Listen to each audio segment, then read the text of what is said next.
Wondering what life is really like on Canada's wild and crazy West Coast? This podcast is all about the people, the places, and Vancouver Island time. Together, we'll explore this island paradise, a combination of ocean, city, and country living. We'll meet the fabulous locals, such as the Fudge Fairy and the Chicken Lady, who have chosen Victoria and Vancouver Island as their home. And we'll learn what makes this place unique and special to those who live here. And now, your host of Vancouver Island Time, Jane Johnston. Hi, everybody. It's Jane Johnston with the Briar Hill Group at Remax Camosa and host of Vancouver Island Time. Today, I'm here with Maggie Calder of Mindful Zone, and we're going to be talking about the area of Broadmead. So, first of all, Broadmead is halfway between downtown Victoria and the airport, and it's home to the Broadmead Shopping Centre. You live just south of that, near the bog. What do you think about this area? Wow, I was really impressed when I first came here. I just moved here, I'd say about a year ago. And I was trying to find a place that felt like I could easily get into Victoria, but I wasn't in all the hype of Victoria, which I love, but I didn't want to live there. So I just started looking around. And when I found this area, I was like, wow, this is really beautiful. It checks all those boxes off. Do you spend time outdoors here? Very much so. The beautiful bog that you had mentioned that they have here is phenomenal. It's about an hour walk, but every turn is a different ambiance, from the big trees to the animals to the marsh area. It's very beautiful. And even walking around here, the trees, and Douglas Park is very close. So that's a lot of fun. So what about, what do you do for fun here other than walking? Yeah, well, there's fantastic lakes here as well as the forest area. That's really a lot of fun. So nature is a big piece of it. But I'm a bit of a foodie, so I like to eat. I'm an eatie. Yeah, that's a good word. I am an eatie. So Victoria has brought a lot of pleasure to me for their food. Even the farms, getting out to the farms out in the Sydney area by the airport. Fantastic. They're really beautiful. What are some restaurants that you've gone to? Oh boy, I like them all. I love the Beloved because it's just got that great little ambiance, and it's a vegan restaurant. It's kind of nice, diverse thing. The tapas bar is a lot of fun. I like going there. Boy, there's so many. Even up here in the Broadmead area, over by the Thrifty Foods, there's 3 restaurants there. I was quite surprised. Now, I've lived all over the world almost, and I was surprised to go into the Japanese restaurant there and actually have some meals that were very close to my meals in Japan. Excellent artisan bistro. That guy really knows how to cook. He's beautiful. And there's a fun little Thai restaurant there. It's kind of nice. So where else actually have you lived in the world? Oh boy, Thailand, Cambodia, Bali, Portugal, India, US. How did you end up in Victoria? Okay. So my plan was to live somewhere else in BC, and through the rhythm of life and how life works, it brought me to Victoria. Ultimately, my auntie, who's 91, lives here, and my sister, my brother live here, and my sister has a son with children, and so I get to see all those magic, And so I came here just for a visit to see them, and I never really got to know Victoria at all. And so while we were socializing, my sister's like, let me show you around. And she starts driving me around, and there's all these different little pockets, ambiances. Like one side can be very much ocean, very much city, the nature. I'm like, this is a very diverse town, and it has really good food. Same for me. I came just for a summer camp to teach, and then I ended up staying. Yeah, I feel that. I'm really happy. The only thing that I have is I kind of wish I moved here earlier. I wish I didn't wait so long to get here. Was it easy to make friends? It's who you are as a person. So at the beginning, you're just trying to find your way, and that's just taking time. But the friends that I'm meeting here are really good-hearted. They're real people, I call it. When they say they're going to do something, they do it. When we have conversation, I really feel it's coming from a sincere place. It's not coming from a want or what I felt in other big cities that I lived in. This isn't really quite a big city, but it's a really happening little fun place to be. There's a lot to do here considering the size. I would say that. I was just talking to someone about going out further to the Souk area, and I'm a golfer as well, so I'm interested in like Bear Mountain and a few things.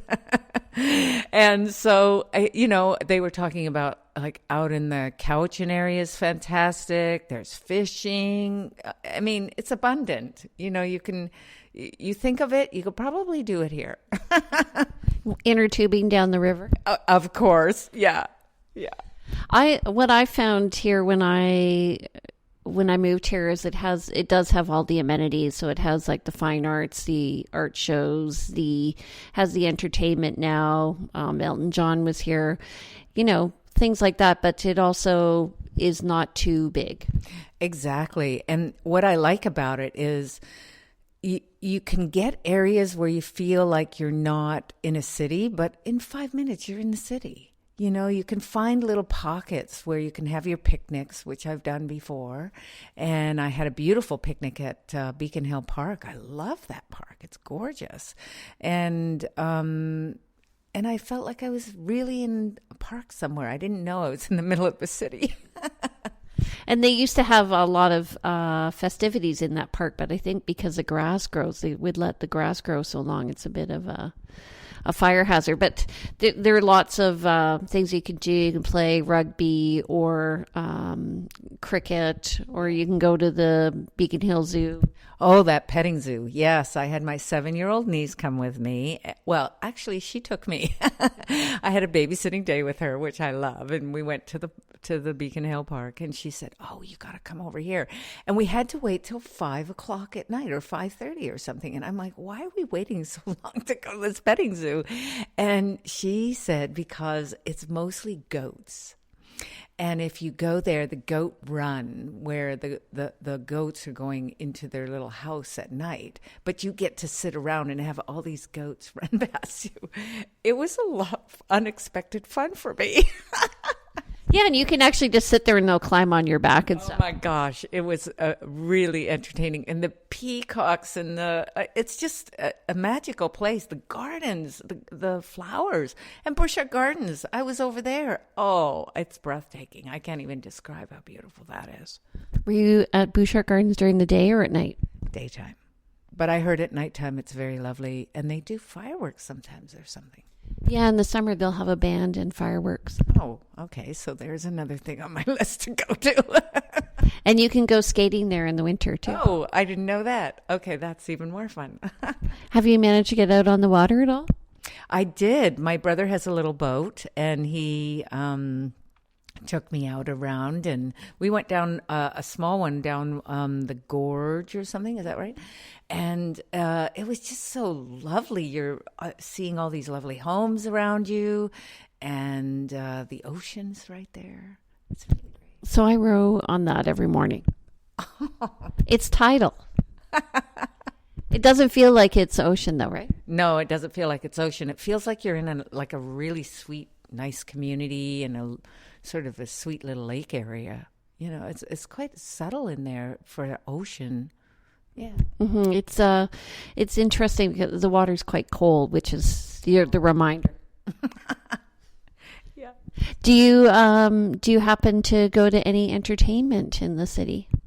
I did. I did to the jazz festival this summer, and I was moved deeply. The music was fantastic, and the way they organized all the different venues around town, it was fantastic. So some nights you were in a club and there was dancing and all kinds of stuff. Other nights you were outside and you could see the ocean behind the stage, and it was really beautiful. How many different bands do they have? Oh, well, they had, it was, you could do endless because there's so many different pods that you could go to, different styles of jazz. I went also to the Blues Festival, and that was the same, different styles of music, not necessarily one genre, but they give you that variety. And then locally, oh, wow, the musicians locally are phenomenal. Yeah. Do you ever go to the comedy houses? No. And now you're triggering that as something on my list to do. There's a place called Heckler's on the Gorge that you can go to. You might want to check it out. Okay. I did go to, you know what, another surprise is, because sometimes when you go to pubs, there's sort of more ruffian or whatever.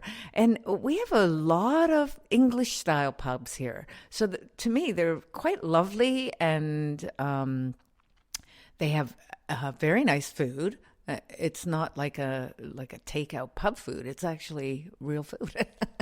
It's not like fried. Yeah, that's what I really mean.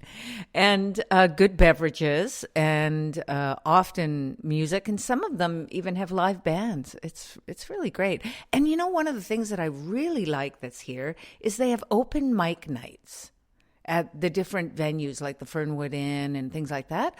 And the open mic night is amazing because local musicians will come for free, and they get to share their art and craft. And it's a very tight community feeling at that point. So what would you recommend for somebody coming to Victoria to, first of all, choose where they want to live, and second of all, to integrate themselves into the community? Wow, those are two big questions. Well, one, for me, I'm renting right now. I don't own this house. So I do have a house that is for sale. So what I'm doing in my renting is really getting to know the city, feeling around the different communities, because they're all fantastic. They've just got different styles. So you get to learn your style, like, oh, that's more my style. Like I'm finding out, like Cook Street Village is a little bit more my style. Everyone says that. Oh, do they? It's so beautiful there. It's right by the ocean. It's right by the park. You know, the food is really good. So, but, you know, I love it here. I mean, this area is so peaceful, and the trees are phenomenal. Easy in and out of the, like you can easily get to the airport or the ferry from here, and just as easy to get downtown. So it's kind of like the best of both worlds. Yeah, I find, well, when people come to Victoria, the first thing they do is they go to Fairfield and they go, I love this area. I want to live here. And then they slowly move east. Usually it's east up through this area, which is central or Saanich East. Yeah, I love this area. And not only that, is you get to see all the mountains, and, you know, you're not in the crust of it. So you get a lovely views, and yeah, it's really, really nice. And the homes are beautiful, and people respect their homes here. I like that. One of the things I found here is because it's so hilly, especially when I go back to my old hometown of Toronto and see how flat it is you really can get the long view from many places. Mm-hmm. And another thing that I really like about this area is every home has got its own unique look or style. You know, it's not like when I lived in America, many of the homes, the whole block looked exactly the same except for the color of the house. You know, so the house was where here they're all diverse, like they've got their own expression, and it really creates for a diverse community and a really nice feeling. You might want to talk to some of the planners on the West Shore about that. Which is where I live. I have to drive through some development areas to get to, I live in Metchosin, but I do find that it is more cookie cutter-ish kind of bedroom community, people commuting to downtown. Mm-hmm. Although it's actually not further away from downtown than here. Isn't that interesting? A lot of people from this area are moving out to the West Shore because this area is kind of undergoing renewal. The houses are around 40 years old and they're starting to show their age. And so younger families are moving in and fixing them up. Yeah, I see that happening. Yeah, like our neighbor next door, a younger family just bought their house, and I can feel they're going to prepare for the spring to start doing some upgrade. Yeah. So, top two things you love about Victoria? Oh, wow. Well, of course, the nature, number one, and truly the people. The people, to me, they're just. I mean, a lot of people are from all over, and so they appreciate that in each other. I really like that. And that's a new thing in the last 20 years. I didn't know that. Okay, well, we'll be back. We're going to talk to Maggie about her business, which is Mindful Zone. So stay tuned, and we'll be back at you in a minute. Vancouver Island Time is brought to you by the Briar Hill Group at RE/MAX Camosun, Victoria, where we bring local expertise and global presence to your property. Hi, everybody. It's Jane Johnston with the Briar Hill Group at RE/MAX Camosun and host of Vancouver Island Time. I'm here with Maggie Calder of Mindful Zone. So tell me first, what does that mean? Okay. Well, Mindful Zone is basically what it says. It's mindfulness, and when you're in mindfulness, you're in the zone. What is the zone? It's when we're feeling grounded and centered and clear. We're kind of on our game. So in the mindful zone is being on your game. And so how I do that is I work with the brain, so I do light therapy. And I also do mindful programs, so talks and workshops on tools and techniques of how to bring mindfulness into our personal life, but also in what we deal with in the outer world, in business and in our community. Well, I like coming from the background of an athlete. I'm thinking when I look at performance and anxiety, and there's a curve there, and then you have your optimal level of energy and focus and performance. To me, that's being in the zone. Yeah, that is in the zone. And so taking it a tad bit deeper is to now be in the zone and be aware of how you are and who you are in that zone. So when you're in that place and you feel it again, you know you're in the zone, and you can actually give a little bit more at that point, because that's when you have your full energy. How do you measure somebody's energy? Well, it's a combination of several things. One is how they think, and then how do they talk to themselves? So there's kind of layering to this. There's information of what we feed to ourselves. There's patterning and conditioning that we live under. And there's parts of ourselves that has a desire for change. So what is that change looking for? So when you're really clear on that change within yourself or on the outer world, then a natural pattern unfolds where what I'm going to call the mindfulness, being in the here and now, you get to recognize it deeper, and that's where you make your change, is from that place, not in the future or worrying about the past. You make it in the here and now. I find I've worked with a lot of entrepreneurs. I used to run a women's business networking group, and I just find some people feel like they're kind of feeling their way through, and what I'm seeing is they change, I think, before the miracle starts to happen for them. That's a very common thing, because in my experience, when you're moving into a mindful zone, your own personal zone, just before you get there, it's kind of like we're getting a human test, you know? There's a test that comes to us like, are you really committed to that, what you're saying you're committed to? Or is it just like a hope, a dream, a want, you know? It's not really a desire from the heart, you know? So when that happens, often at that pressure point, just before it takes its shift into its success, people will give up or change it, or they'll make a really big path change. You know, it's like, whoa, why are you going over there? Stay where you are, stay on course. So often when we stay on course, even relationship, we want to change or build a relationship, and it starts to get challenging because we're challenging it mindfully or something.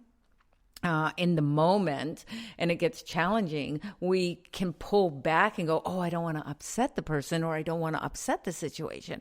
But that's not how it can become transformed into its glory, into its beauty, because as we, even if you're in a relationship, a short-term or a long-term, it naturally changes. So I read a book called The Dance of Anger, and a long time ago. And what it says is when somebody's changing, often the people around you will try and push back to put you back into your mold that you were in before. And that even though you may be ready for change, your family or your coworkers may be pushing back. How do you overcome that? Oh, wow. That's a very good question.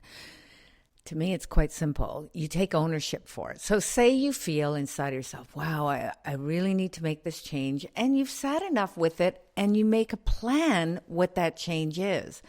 Often what people will do is go into the change. That's can create complication in a relationship or family, even business. What you need to do is back up, get your whole plan in place, and then claim it. Okay, so then you say to your family, hey, listen, I'm going through some big changes right now, and I really want to implement them and try them out. So you're going to see me change, and I want to change. So we're going to have a different interaction or relationship here. Do you find that leads to separation or growth? Both, actually. What it'll do is transform the whole family. So, for example, years ago, my mother was a very strong Scottish-Irish personality. But 4'11", 90 pounds. So she could get away with a lot because she looked so tiny, right? And I started to learn this mindful teaching many years ago, about 25 years ago. And I decided to live it. But I didn't claim to the family that I was making this change. I went from a very strong A-type personality to a mindful, focused personality. And my family didn't know what was wrong with me. In fact, my mom at one time goes, are you on drugs or anything? Which I wasn't. You were too serene. Yeah, and they were just like, what's wrong with you? And then after a while, I decided to, so then they wanted me to shift back, exactly like you're saying, to who I was. Oh, I know you better this way, da, da, da. But that's not really who I am anymore. I might have been that way as a kid, but I'm not that way anymore.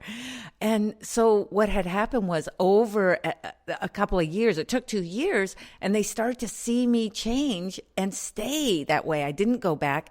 And then my mom went, oh, I want to have what you've got. Can you tell me? Yeah, it's a consistency of behavior over time. Mm-hmm.